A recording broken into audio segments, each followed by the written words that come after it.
Hello, welcome back to Anjana's coaching classes. मैं अंजना आपके लिए लेकर आई हूँ सीटेट पेपर फर्स्ट का ईवीएस का कंटेंट। तो आज मैं लेकर आई हूँ ईवीएस का पार्ट 3। इससे पहले दोनों पार्ट 1 पार्ट 2 मैं अपने यूट्यूब चैनल पर पहले ही अपलोड कर चुकी हूँ।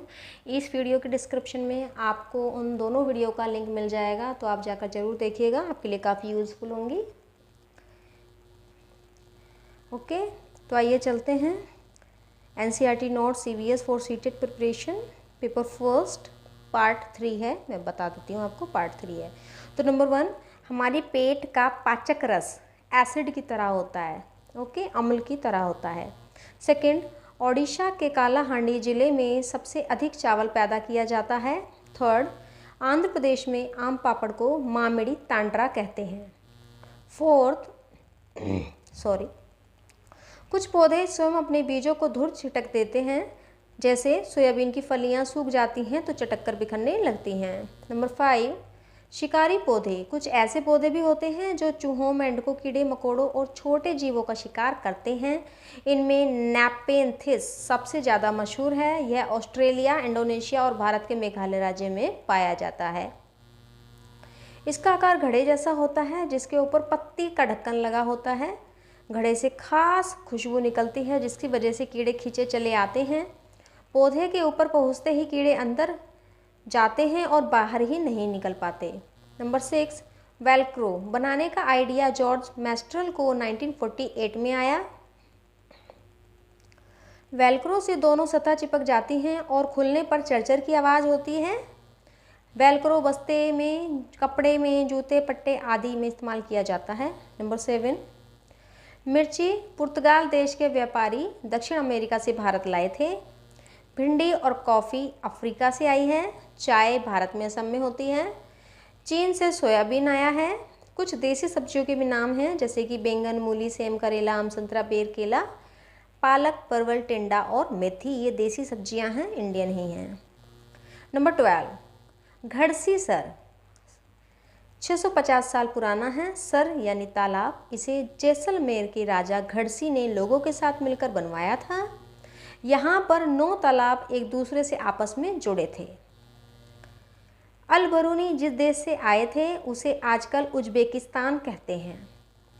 नंबर 14, गांवों में पानी को इकट्ठा करने के लिए तालाब और जोहड़ बनवाए जाते थे पहले। यह एक साथ ही सबकी ज़रूरत थी। बावड़ी को सीढ़ीदार कुआं भी कहते हैं। कई सौ साल पुराने पानी के स्रोत हैं, जैसे कि बावड़ी, तालाब, नौला, धारा। 15, पानी सूखने की कुछ वजह, कुछ कारण।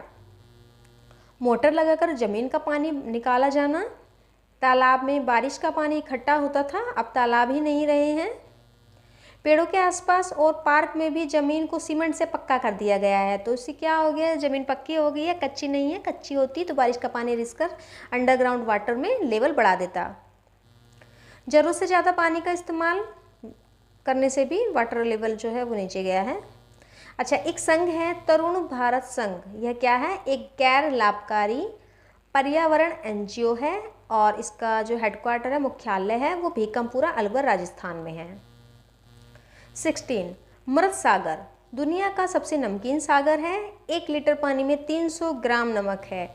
मृत सागर में हम ऐसे बैठ सकते हैं जैसे आराम से लेटे हैं। 17, दांडी यात्रा किसने की थी, गांधी जी ने। तो दांडी यात्रा 1930 में हुई। नमक बनाने पर रोक लगी हुई थी। नमक पर बहुत ज़्यादा टैक्स था। गांधी जी का कहना था, जो चीज़ हमें कुदरत ने दी है उसे बनाने पर कैसी बंदिश, कैसी पाबंदी। गांधी जी ने लोगों के साथ मिलकर अहमदाबाद से दांडी के समुद्र तक एक लंबी यात्रा तय की और इस गलत कानून को तोड़ा। नंबर 18, मलेरिया मादा मच्छर फीमेल एनोफिलीज के काटने से फैलता है। 19, मलेरिया की दवाई बहुत पुराने समय से सिनकोना पेड़ की छाल से बनाई जाती है। देखिए, सिनकोना पेड़ मेरे खुद के एग्ज़ाम में भी आया था, तो आप देख लीजिएगा। तो सिनकोना पेड़ की छाल से बनाई जाती है। पहले लोग छाल को उबालकर और छानकर ही इस्तेमाल करते थे, लेकिन अब छाल से दवाई बनाते हैं। डेंगू एडिस मच्छर के काटने से होता है और मॉनसून में जो एडिस मच्छर काटता है उससे चिकनगुनिया होता है। 23, रोनाल्ड रॉस को दिसंबर 1902 में चिकित्सा के क्षेत्र में नोबेल पुरस्कार मिला हुआ है। 24 खून में हीमोग्लोबिन या आयरन की कमी हो जाती है। आयरन के स्रोत हैं गुड़, आंवला, हरे पत्तेदार सब्जियां, और आयरन की कमी से बच्चों की शारीरिक दिमागी तंदुरुस्ती पर असर पड़ता है। इस कारण बच्चे ठीक से पढ़ नहीं पाते हैं, फुर्ती भी कम होती है। फीमेल्स में क्या हो जाता है, एनीमिया हो जाता है खून की कमी से, ये भी याद रखिएगा आप। 25 माइक्रोस्कोप से कोई चीज़ 1000 गुना बड़ी दिखती है।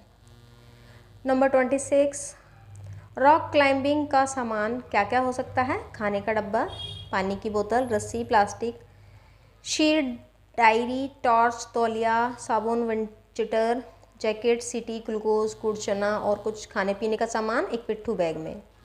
ट्रैकिंग का मतलब होता है चढ़ना, कैंप फायर आग जलाना, पिटॉन खुंटी, स्लिंग एक तरह का हुक होता है, और वापस उतरने को पर्वतारोहण की भाषा में रैपलिंग कहते हैं। अच्छा, बछेंद्री पाल भारत की पहली और संसार की 5वीं ऐसी महिला थी जिन्होंने एवरेस्ट पर कदम रखा। तो भारतीय ऐसी महिला जिन्होंने एवरेस्ट पर प्रथम कदम रखा वो थी बछेंद्री पाल, और संसार की 5वीं थी। बछेंद्री पाल का गांव गढ़वाल के नागपुरी, और इन्होंने जो पहाड़ चढ़ने की ट्रेनिंग ली थी वो ली थी नेहरू इंस्टीट्यूट ऑफ माउंटेनियरिंग से। उनके गाइड करने वाले उनके जो गुरु थे वो थे ब्रिगेडियर ज्ञान सिंह। बछेंद्री ने 23 मई 1984 को दिन में 1:07 पर 8,900 मीटर ऊंची जो माउंट एवरेस्ट थी उस पर कदम रखा था। 27 माउंट एवरेस्ट को नेपाल में सागर माथा के नाम से भी जाना जाता है। ओके, तो क्लास पसंद आई होगी, मैं ऐसी उम्मीद करती हूँ। तो आपको अगर ऐसी क्लासेस और इन फ्यूचर चाहिए तो आप मेरी क्लास को, मेरे चैनल को सब्सक्राइब कीजिए, क्लास को लाइक कीजिए, हो सके तो शेयर कीजिए। इस इन्फॉर्मेशन को अपने दोस्तों के पास भी शेयर कीजिए ताकि उनका भी कुछ बेनिफिट हो सके। Okay, thank you, bye.